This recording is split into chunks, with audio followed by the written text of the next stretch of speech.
Conduct in the City Council chambers. Rules of decorum for the public.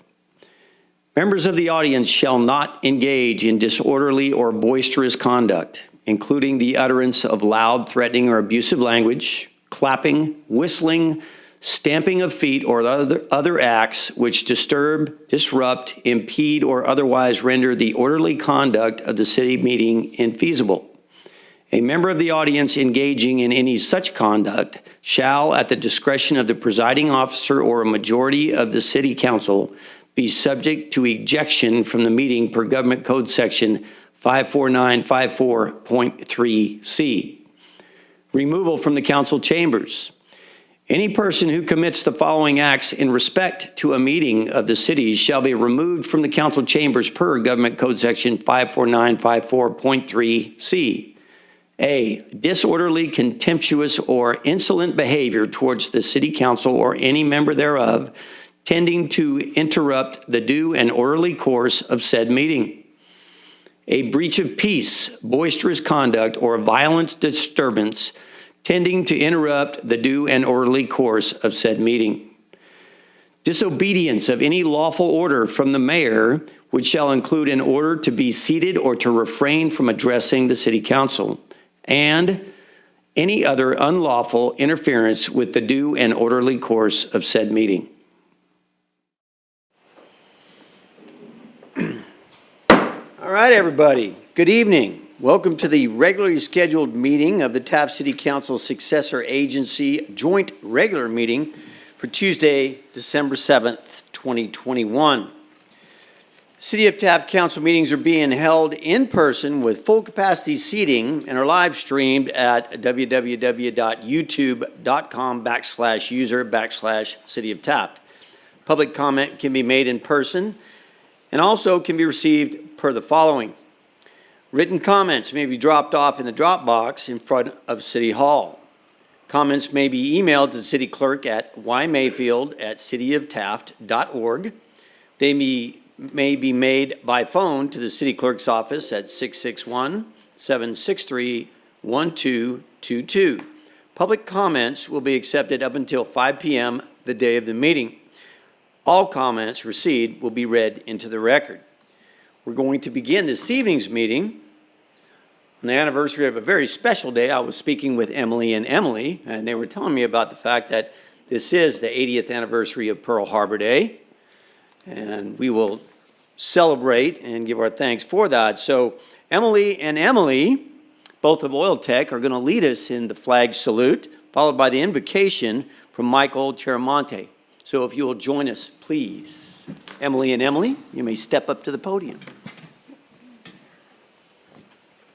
Salute, pledge. I pledge allegiance to the flag of the United States of America and to the republic for which it stands, one nation, under God, indivisible, with liberty and justice for all. Thank you, ladies. Let's pray. Dear Heavenly Father, we thank you so much for all the blessings that you've given us in this country.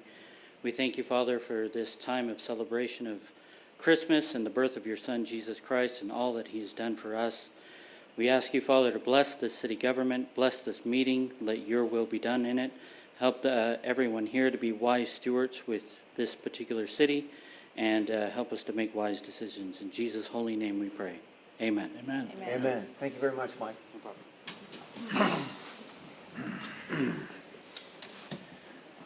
All right, Madam Clerk, may we have a roll call, please? Mayor Knorr. Here. Mayor Pro Tem Cryer. Here. Councilmember Bryant. Here. Councilmember Eveland is absent, and Councilmember Whiting. Here. All right. First item on this evening's agenda is citizen request public comments. We have one person want to address the council, so I get to read this thing. This is the time and place for the general public to address the City Council on matters within its jurisdiction. State law prohibits the council from addressing any issue not previously included on the agenda. Council may receive comment and set the matter for a subsequent meeting. Please limit your comments to 5 minutes. 5 meetings, oh my. Brian McClure wants to address the council. If you would please, officer, step up to the mic. If I have 5 minutes, I'm going to have to rewrite my You have, however much time it's going to take you. I'll be done in 45 seconds. Okay. All right, good evening, Mr. Mayor, Mr. Boyer, distinguished members of the council. Thank you for allowing me to speak to you this evening. I'm Officer Brian McClure of the Taft Police Officers Association, the president of the association. And I would first like to express my gratitude on behalf of all the members of the Taft Police Officers Association. The support each of you have shown the members of the Taft Police Officers Association, as well as the profession of law enforcement, is truly appreciated and has not gone unnoticed, especially in the current times. As the president of our association, I personally thank you for the continued support of law enforcement. In addition, I would like to take this opportunity to address the wonderful community we serve. The residents of this community continually show their kindness and generosity towards our members on a regular basis, whether it be a friendly wave while saying hello or letting us know they support the police. The residents of this community are truly outstanding. And what I'm really here for is to let you know, this month, the Taft Police Officers Association will host our annual Shop with a Cop event. It'll take place December 17th at 5 p.m., and we will again be at the new Transit Center at 550 Supply Row. This will be a drive-through event again with in accordance with the current times. With the generous contributions from the Taft area businesses, organizations, and residents, we hope this Shop with a Cop event is bigger than ever, and we hope to put a Christmas gift in the hand of each and every Taft area child, as all Taft area children are welcome. Like last year, we're going to be doing again drive-through style. It'll be a gift distribution, and we'll be doing this event, like I say, at the Transit Center. And if any are in town or any are available, we would welcome every member of our city council or member of City Hall to join us. Again, I don't think I'm at 5 minutes. I think I'm still about You got under a plenty of minute. time, sir. Again, thank you for the continued support. And as a token of our appreciation and the appreciation of supporting law enforcement, I'll leave a stack of gifts in the back. Well, not gifts. I'll leave a contribution in the back, and they are for every member of the Taft City Hall. Thank you all.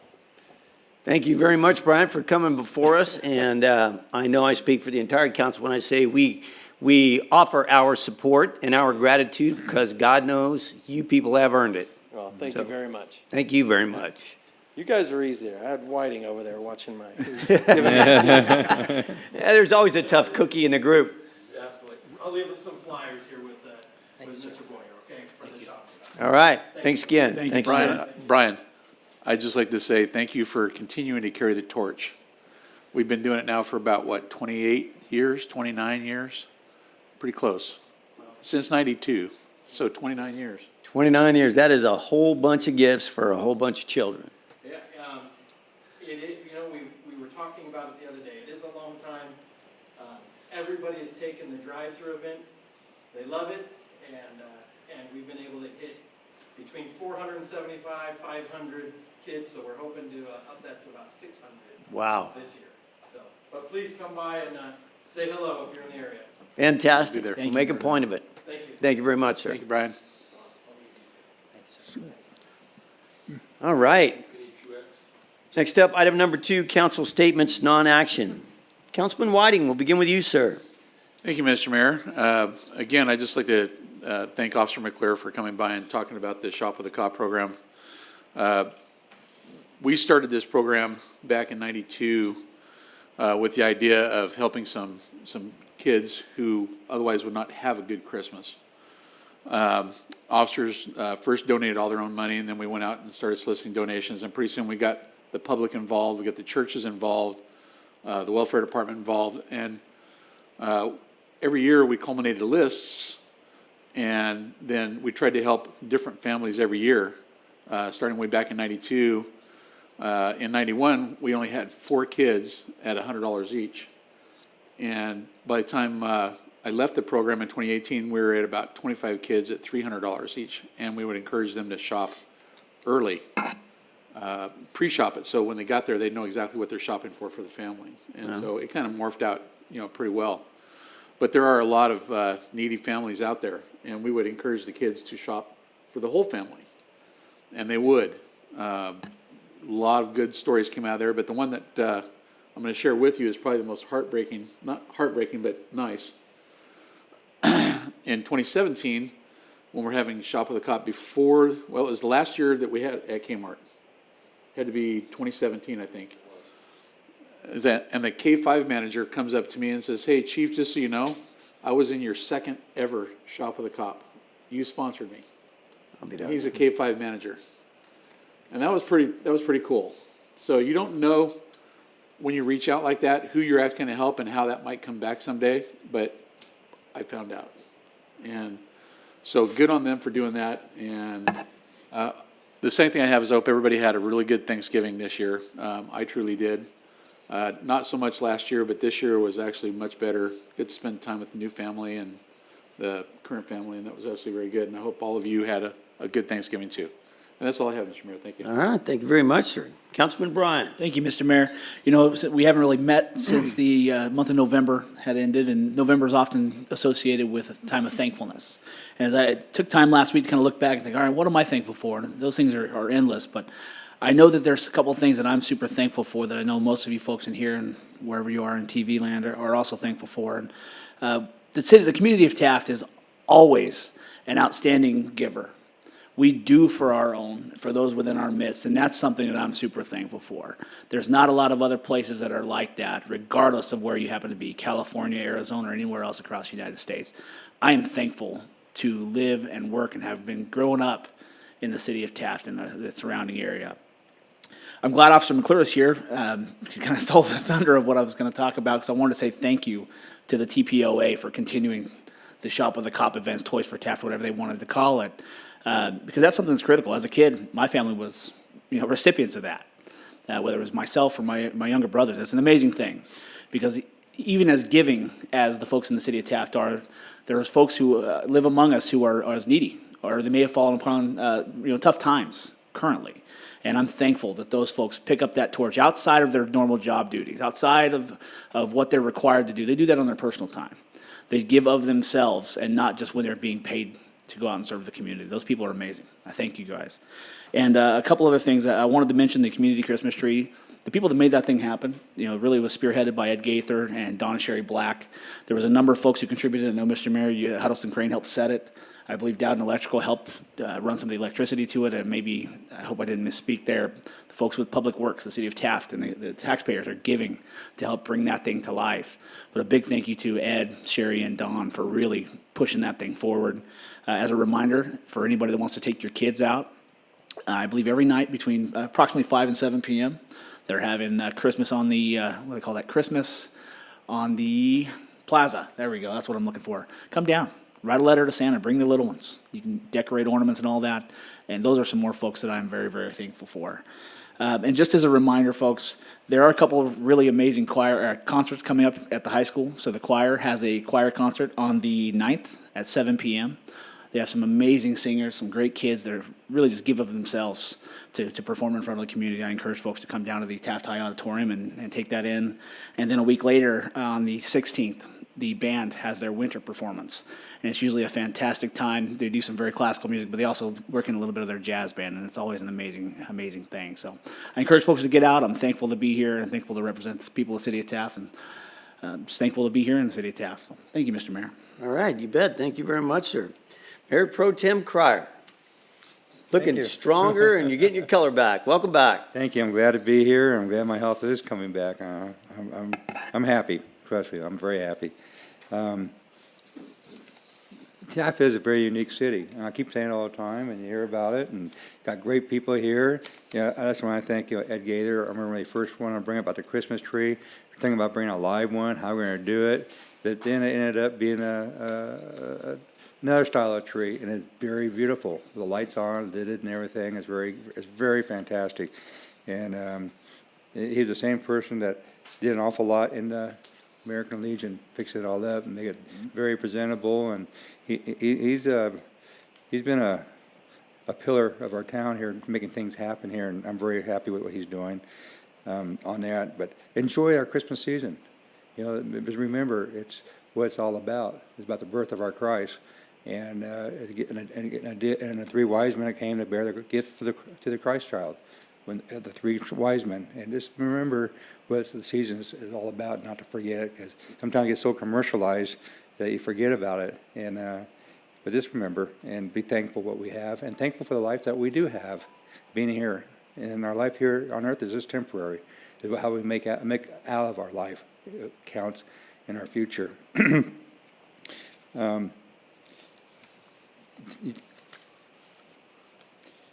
Today is also a very special day. I think the mayor will probably go on with it about the date, and I'm going to let him continue because he's very, very elegant when he says things and stuff. But it is a very special day because I remember my father was in the World War II, was in Korea and in Vietnam, and I have the highest respect for our service members and the sacrifices they gave to our country to live either what we have right now. We could not be a country, and this is a republic, a constitutional republic. If only we can keep it that way. We're only a democracy when we vote, but as the rules of law and stuff, we are a constitutional republic, and I hope it stays that way. And that's all I have, Mayor. Thank you. All right, thank you very much, sir. In regard to the Christmas tree, it's in Fifth Street Plaza. If you're driving up Kern Street, look up Fifth Street or south towards the hills, and it's smack dab in the middle of the road, and it is big and beautiful and full of lights, and it is the result of somebody had an idea, and they acted on that idea, and they got a bunch of other people in this community involved, and next thing you know, much like the magic that is Christmas, the tree is there, and it is there for all of us. I was fortunate enough to be there when we lit the tree that night, and the kids their eyes were huge, and we had 2 snowmaking machines, and it was part of the magic of the holidays. So it's a wonderful thing, and it's going to happen every year henceforth. And it's because of the people within this community who they want to go over and above. They want to do something special. And they're not getting paid for it, and they put a great deal of work and effort into it. And man, the job they did. So go by there. And I was by there on the way to this meeting, and I'm going to go up there and have me a cup of hot cocoa, and I'm going to look at it again this evening. I believe tomorrow there's going to be a choir there singing, and then Friday evening you can get free pictures with Santa Claus. Santa and Mrs. Claus will be there, and you take the kids up there and you can get free pictures. So there's going to be a lot going on up there, and it's a wonderful venue, and it's a result of people in this community giving above and beyond. So, and you've mentioned, obviously, Ed Gaither, he's steering this ship, and the blacks were heavily involved. There's a lot of other people involved, but it's community effort. So I encourage everybody to go up there, get yourself a cup of hot cocoa and enjoy it. It's a beautiful Christmas tree. Today, as Emily and Emily were telling me about, that would be Emily Rowe and Emily Phillips. Today is the 80th anniversary of Pearl Harbor Day. If you didn't see my shirt, I'll give you another shot of it. Celebrating that fact. On this day, how many, Emily? 2,403 Americans lost their lives in the attack on Pearl Harbor. 68 civilians, all the rest were military. But they answered the call. America answered the call. Were it not for the spirit of Americans, were it not for the industrial might of America, we would not be free. We would not be who we are today. So to turn over our security to foreign governments that don't have our best interests in mind is foolishness. It's ignoring history. And it's going on today. And it's a scary prospect, especially in light of the fact that we're talking about and paying our respects and our gratitude to the greatest generation for the gift of freedom. And we need to remember that. Don't take those things for granted, because if you do, they'll be gone. So Emily and Emily, thank you for being here on this very special evening and for leading us in the Pledge of Allegiance. I sincerely appreciate that. Lastly, I want to thank Renee Hill, former member of this council, for the beautiful decorations. I know that she and Yvette collaborated on this, and it's very festive, as it should be. So shop local. Go uptown, spend your money, shop local. There are a lot of opportunities now. We're trying to emerge from the pandemic, and more than ever, our local merchants deserve your support. So try to do what you can. Right here in town, there's a great deal of shopping to be had, so be sure and do that. Spend your money right here in Taft and support the people of the city of Taft. So that's all I have this evening. Next up would be city manager statements. City Manager Jones is not here this evening. Lon Boyer is here. Good Mr. evening, Mayor and Council. Appreciate that, as Mayor alluded, City Manager Jones as well as Planning Director Mark Staples are both at the International Conference of Shopping Centers. We've been attending there for several years, and it has been beneficial in the past, brought some businesses into town, and they hope to do the same thing. So both of them should be returning tomorrow afternoon back to the city. Also, Yvette Mayfield, our city clerk, is at a city clerk's conference for the remainder of the week. She'll be back in town on Monday. So appreciate that. And other than that, just want to remind everybody the Christmas parade coming up this Monday the 13th, I believe, at 6 p.m. on Center Street. And look forward to seeing everybody out there and wishing everybody a Merry Christmas. All right. Thank you very much, sir. Appreciate that. City Attorney statements this evening. It's going to be a surprise, Mr. Mayor, but I have no statement. Oh, get out of town, other than wishing everybody a Merry Christmas. Merry Christmas to everyone, absolutely. Okay. You got to be sure and bring your family up there to the Christmas tree, too. I know that you have children and love to see them up there. Absolutely. If you have an opportunity. Thanks, sir. All right. Future agenda requests this evening, gentlemen. Any future agenda? All right. Hearing none, we'll move on. At this time, it is time to consider the consent calendar, items 6 through 12. All items listed on the consent calendar shall be considered routine and will be enacted by one roll call vote. There will be no separate discussion of these items unless a member of the city council requests specific items to be removed from the consent calendar for separate action. Any item removed from the consent calendar will be considered after the regular business items. Are there any items on the consent calendar that any member of the public would like to comment on? Emily and Emily? No? Or would I say Emily or Emily? What would be the right way to say that? Well, either way, we covered it, didn't we? All right, excellent. Madam Clerk, did anybody reach out via email or message? No. All right, thank you very much. All right, those items are item number 6, which is the minutes for the November 16th, 2021 regular scheduled meeting.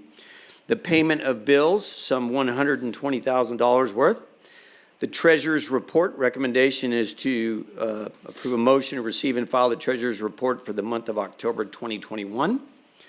Item number 9, First Amendment to agreement with HDL for sales, use, and transactions tax audit and information services. The recommendation there is a motion to authorize the city manager to execute the First Amendment to agreement with HDL for sales, use, and transactions tax audit and information services. Item number 10 is City Investment Policy Annual Review, a necessity indeed. Recommendation is a motion to concur with the Finance Committee's recommendation to adopt the policy with no changes. Item number 11, approval of Memorandum of Agreements with Employee Compensation Plans. The recommendation is a motion to adopt a resolution entitled, "A Resolution of the City Council of the City of Taft approving the Memorandum of Agreements and Employee Compensation Plans for the Service Employees International Union, the Taft Police Officers Association, Taft Police Management Group, Management Supervisory Confidential Compensation Plan, Department Head Benefits and Compensation Plan." Item number 12 is a resolution authorizing the mayor and/or city manager to execute right-of-way certifications.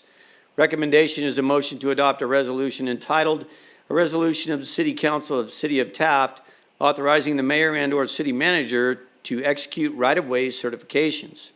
Are there any items on the consent calendar that any members of the council wish to remove? Seeing none, at this time, I would entertain a motion to approve consent calendar items 6 through 12. So moved. Second. I have a motion by the Mayor Pro Tem and a second by Councilman Bryant. May we have a roll call, please? Mayor Pro Tem Crier, Yes. Councilmember Bryant, Yes. Councilmember Whiting, Yes. Mayor Nor. Yes, that passes on 5-0 vote. Thank you very much. Next item on the agenda is item number 13, CalGEM's new rulemaking comment period for new setback standard for newly proposed oil wells. Since City Manager Jones is not here this evening, I'm going to go ahead and read this. I will tell you, gentlemen, that I've been involved in this a great deal already, and so I'll present this and we will discuss this.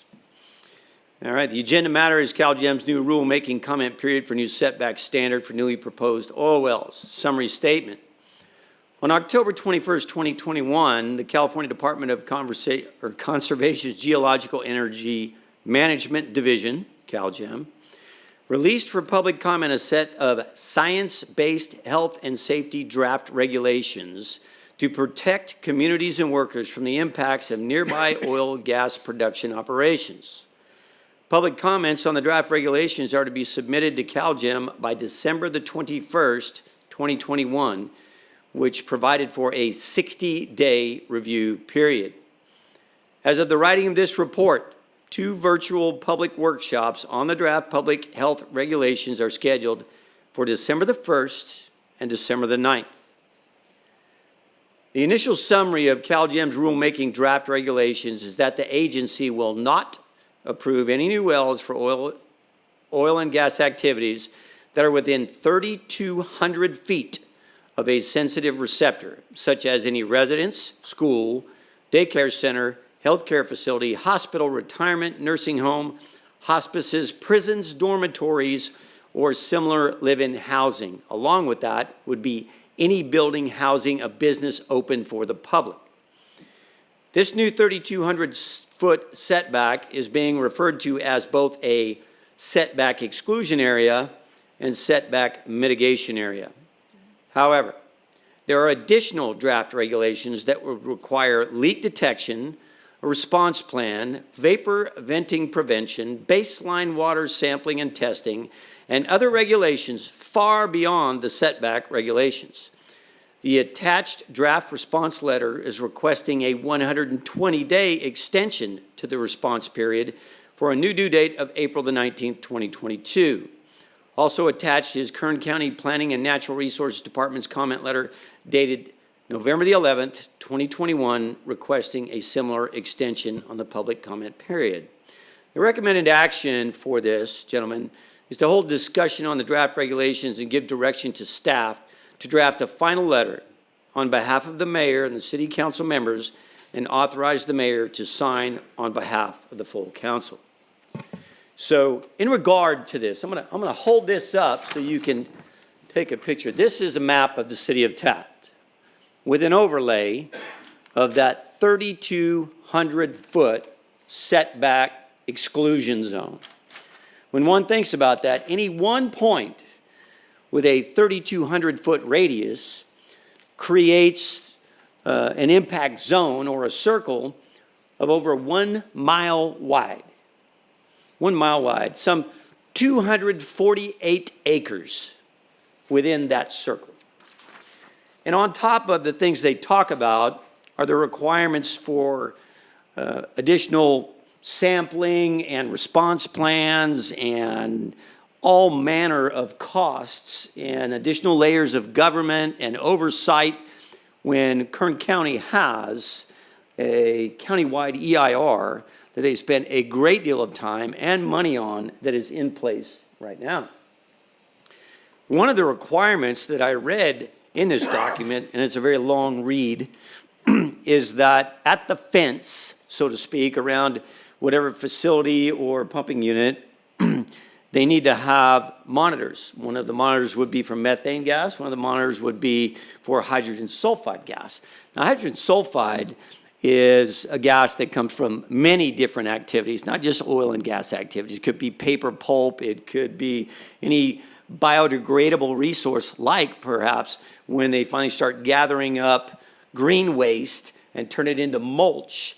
Well, as it decays, it lets off hydrogen sulfide gas and methane.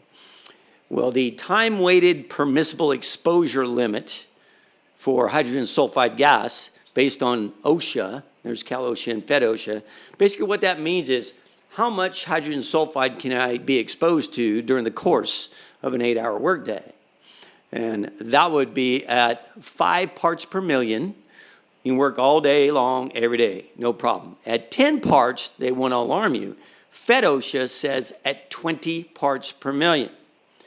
What they want on this fence is to set an alarm to go off at 1/10 of 1 part per million. That's 1/200th of what the feds say is a permissible exposure limit. It's 1/100th of what you can work 8 hours a day around all day long. It is a ridiculous, arbitrary, expensive process, along with all the other parts of this. Also, the comment period, the 60-day comment period, where does it lie? It lies smack dab within the holidays. You know, when you think about the fact that the people have gotten over elections, recall elections, special election, dealing with the holidays and the issues that come with the holidays related to and by the pandemic and the changing direction constantly, to put this little bitty 60-day comment period smack dab in the middle of the holidays so that you can cram it down the throats of the people it's going to affect is a travesty, is a disgrace. It is a pathetic demonstration of a government agency that definitely does not want to hear from the public. It's an abuse of power. There's a letter that is proposed, and I'll read the draft letter. It's part of your package, gentlemen. I want this to be part of the record. And this is from Lorelei Oviatt with Kern County from the Planning Department, a incredibly sharp lady who knows everything about planning and Kern County's EIR and all of the above. And her letter says, Dear CalGEM staff, Kern County produces 80% of the oil and 46% of the natural gas in California. The regulations just released for a 3,200-foot setback and extensive new regulations on existing wells within that setback on October 21st, 2021 are technically detailed and intrude into land use policy that is the jurisdiction of local government.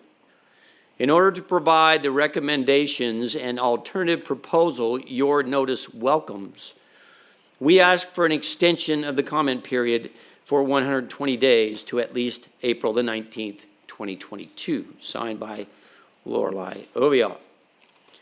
And let's see, do we have the proposed language? For your letter? Yes. Should be. It's the second page there. Well, let's see, I don't have it. Oh, there it is, okay, on the back. Oh, that's good, good use of paper, well done. Here's the proposed letter from the city of Taft, and this is subject to the discretion and the approval of the entire city council. I'll tell you that staff and myself had a lot to do with creating our response. And our response reads, Dear CalGEM staff, the city of Taft, with full concurrence of the mayor and Taft City Council, submits this public comment letter in response to the October 21st, 2021 Public Health Rulemaking Draft Regulations regarding the update of public health and safety regulations of oil and gas operations. As the city of Taft is situated in the middle of the Sunset Midway oil field in western Kern County, we are particularly suited to respond to the proposal draft regulations.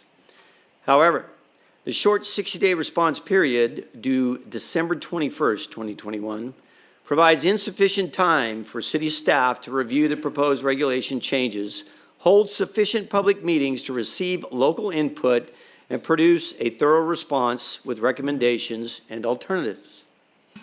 Not a day goes by that the additional financial burdens placed upon hard-working Californians as a result of short-sighted arbitrary state government regulations does not destroy their ability to just survive in California. Quote, public participation in local decision-making is fundamental to democracy. The public often evaluates the service of local officials based not only the wisdom of their decisions, but also on their commitment to involving the public in decision-making. This is a quote from the California Institute for Local Government Code or Guide to land use and planning. I looked it up. To place this very short comment period on the middle of the holiday season is to practically guarantee the failure of our ability to engage the public in the consideration and discussion of a critical issue. It is an outrage. As Kern County produces 80% of the oil and 46% of the natural gas in California, and the proposed draft setback regulations intrude on local land use policy, the City of Taft concurs with the public comment letter submitted by the Kern County Planning and Natural Resources Department dated November 11th, 2021. City of Taft respectfully requests an extension of the public comment period for 120 additional days to at least April 19th, 2022. Thank you for your consideration of our requests. So you've heard the letter from Lorelei Oviatt in the Planning Department of Kern County. You've heard the proposed draft of a letter that would be submitted in our names back to CalGEM. And you've seen the map. I don't know how many of you have had the opportunity to read the entire draft. It's a very long, very technical document, but this is, quite frankly, a pathetic, disgraceful abuse of power. It is meant to minimize or alleviate the public's input in something that will have a huge effect for a very long time on their ability, our ability to provide services, their ability to provide for their families. So that is my opinion. I welcome discussion and opinions of all of the council members. So, would you like to start, Council? Sure, Mr. Mayor, thank you. You know, about 20 years ago, I heard a quote when I was in a political science class in college. And it went something to the lines of, you know, government at the local level is government at its best. And it stuck with me. And it's regulation like this that continues to take control out of the local government, out of the local municipalities' hands. And while some levels of higher government, specifically the county, are probably best suited for land use on grand scale, specifically when it comes to oil and gas production, and I believe that's what Ms. Oviatt was saying, that this is the purview of the county, I would be hard-pressed to think that even cities, municipalities, don't have specific zoning ordinance and setback or mitigation area ordinances for developments near residential, commercial, industrial developments that exist. And those are there for a reason, because those local communities, as represented by the councils in place at time, and probably the council that's in place today, have made the decision on what's best for their community based on their informed decisions. I strongly agree that those capabilities on the local municipality should remain intact, and then this is another evidence, in my opinion, of continued governmental oversight or overreach, specifically by the left from Sacramento, that continues to be forced down the throats of folks like the City of Taft, West Side, and Kern County as a whole. I will say, and I've said it 1,000 times, and I know everybody would agree, that the agenda that's being pushed continually upon us is short-sighted and foolhardy. If you look at even the text on the website, specifically about the new setback and mitigation area, it specifically says this, and I'll read it for you. It says, the governor's climate leadership includes moving to phase out oil production by no later than 2045, reducing demand for oil by 2035 by ending the sale of new gas cars. You can poke holes in that 1,000 different ways in a two-sentence or one-sentence statement. How many things can we say to the converse of that to make a point that's just as valid, if not more valid? It goes on to say that moving to protect the communities as a state is critical, and that our reliance upon fossil fuels has resulted in more kids getting asthma, more children being born with birth defects, and more communities being exposed to toxic and dangerous chemicals. I can take that statement in a heartbeat, give you an alternative argument that goes exactly against it, and probably makes a better argument that we live a better, longer, and more fruitful life because of all the benefits of oil, gas, petrochemicals. In two sentences, and it's idiotic in my opinion that we continue down this path for an ideal, and we do so by cutting our nose off to spite our face. So I would fully support this letter, and I look forward to that to going to CalGEM. All right. I thank you very much, sir. Councilman Whiting. Thank you, Mr. Mayor. I've read all the documents associated with this, and I got to tell you, one thing that stands out on this is very clear. This is all directed by Governor Newsom. This panel wasn't put together except under his direction. He told them where to go with it, and of course, that's what they did. They did what they were told to do. Did they bother to have anybody, Mr. Mayor, if you know the answer to this question, from this county on that panel? Because what it looks like is they're all Northern California, Berkeley, Santa Cruz area theorists. That is When it correct. came to environments, but nobody from down here who actually lives in this area, nobody down here that knows about the data from this area, because we all live in this area. And we know all too well what those effects are or are not. What I see is the push by a governor for a green state that is literally fantasy. That's what I see. The second part of this that I see this is that any well operator shall suspend the use of the well or production facility until the leak has been corrected and the division has approved the resumption of use. Well, they already have hazard mitigation plans. Those plans have been in effect for many, many years. They've been out there. They wear toxiclips. All the people wear toxiclips out there for H2S.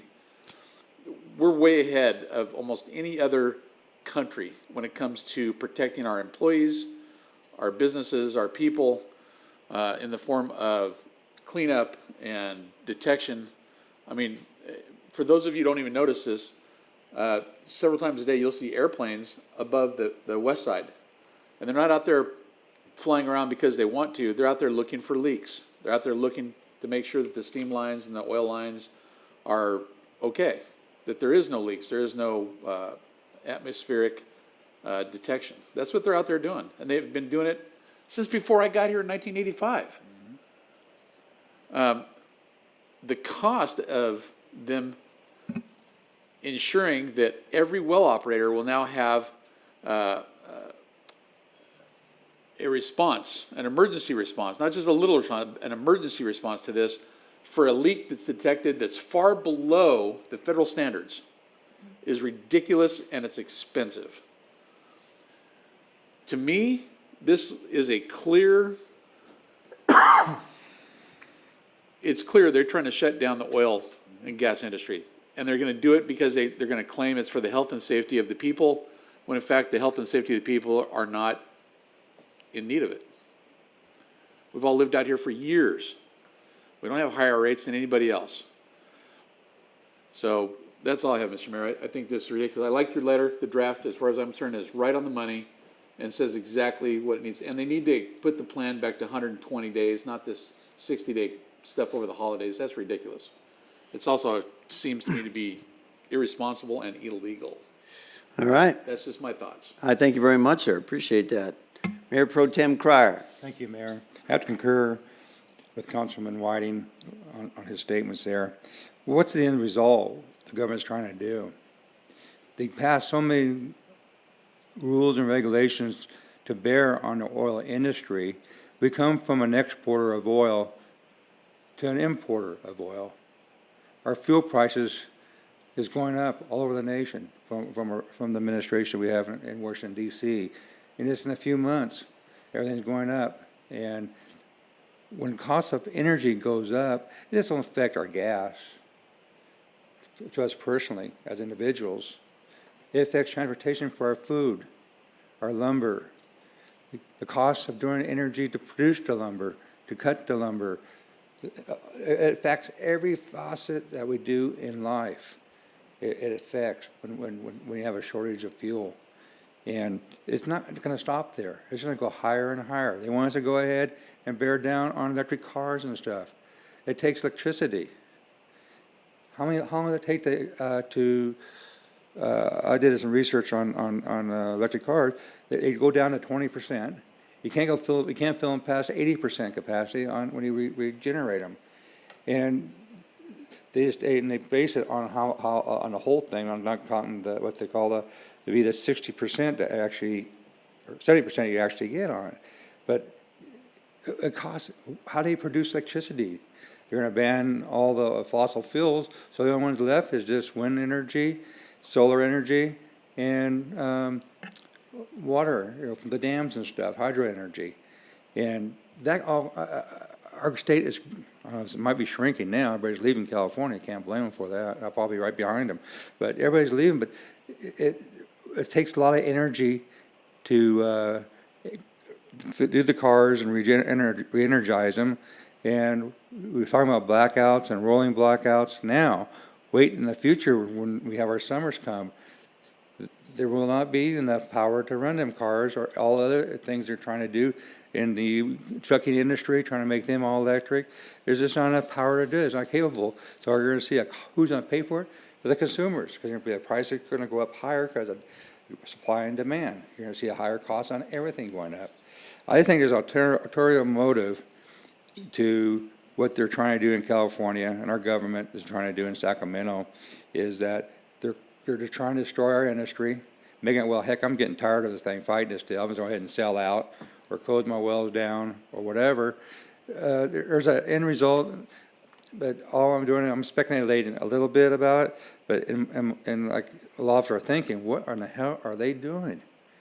Why are they getting rid of our high-paying jobs to our oil field workers?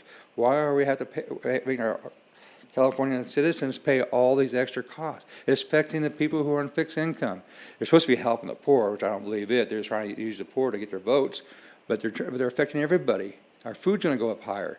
It's getting very hard. It's getting very difficult to live in our state, and California is the leader of the other states. We see California did, all the other states copy what we do. So it just starts right here. We need to go ahead and get this 120 days, let everybody cool down, think about it, and get a logic plan that will benefit the oil industry, and that we, the people of the state of California, to get us in a logical situation, where we can live with it. I'm like our mayor, in the council here, all our council here. We're getting tired. We don't pass these rules or regulations. It's a state that does it, and we get some heck from it, but it's beyond our control. But we need to take a stand sometime. I hope this letter here will help out. And if they do pass it and stuff, I think we need to do something more stronger. We need to stick up and make a stand. And that's my personal opinion on this one here, not as a councilman, but my own personal opinion, that I think we need to rebel a little bit, put a little bit. The state know that we're just getting tired of their fiat rules and regulations. That's all I have, Mayor. All right, thank you very much, sir. No, it's a very important issue, as you can tell by the discussion that took place right up here. But this is something that needs to be discussed amongst all stakeholders, and that's the people. That's all the people. I will not go on too much longer about this, but one of the examples, a prime example of what government costs, like what we were talking about, and you were saying how it ends up in the back pocket of the consumer. Last month, state of California set a record, the highest average retail cost for a gallon of gasoline in the history of the state of California. Okay? Well, I want you to think about something.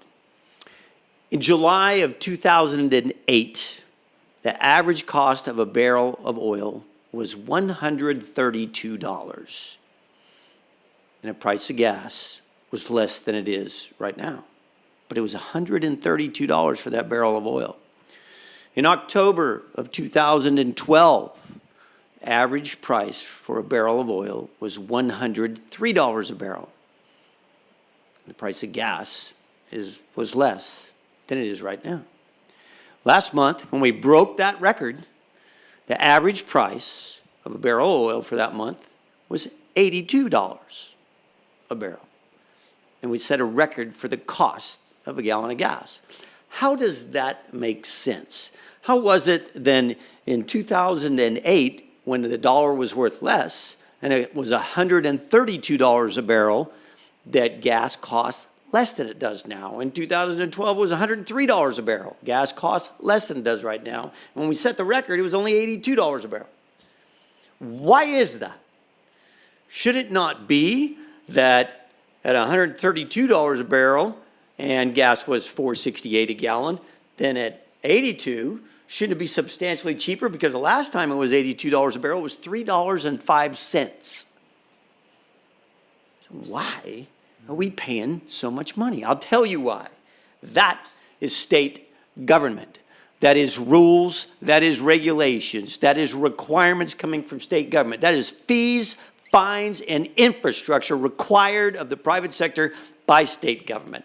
Every layer of additional taxes, fees, and operational expenses within the state of California is a part of that discrepancy. Beyond that, our neighboring state, Arizona, they don't make any oil. They certainly don't refine oil. And yet, a gallon of gas or diesel over there right now is somewhere between $1.60 and $2 a gallon less. You know where a lot of their gasoline, their refined gas comes from? Southern California.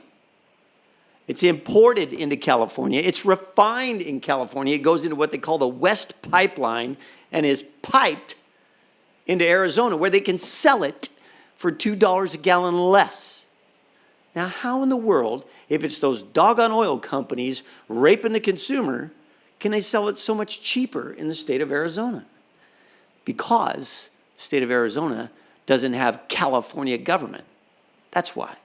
As a matter of fact, every single state, the 3 states that border the state of California, enjoy the same thing. They can sell gas for somewhere between 30 and 40% cheaper than we do right here in the state of California. Along with that, the 3 states that border the state of California, their rates for utilities, electricity per kilowatt hour is between 2 and 3 times less than it is right here.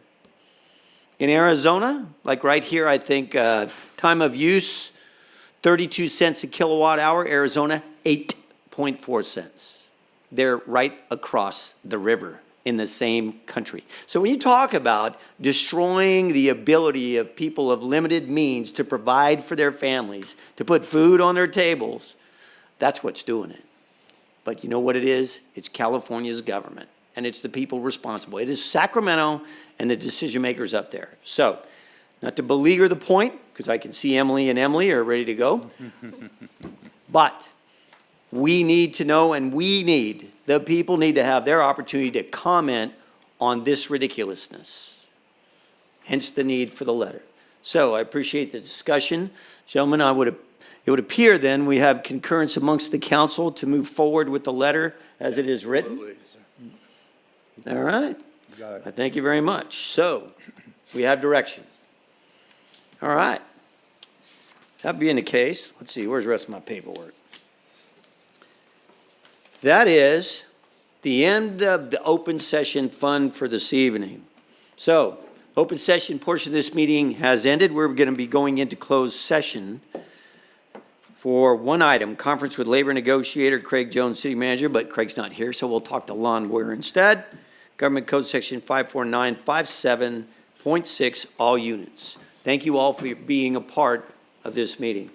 Good evening.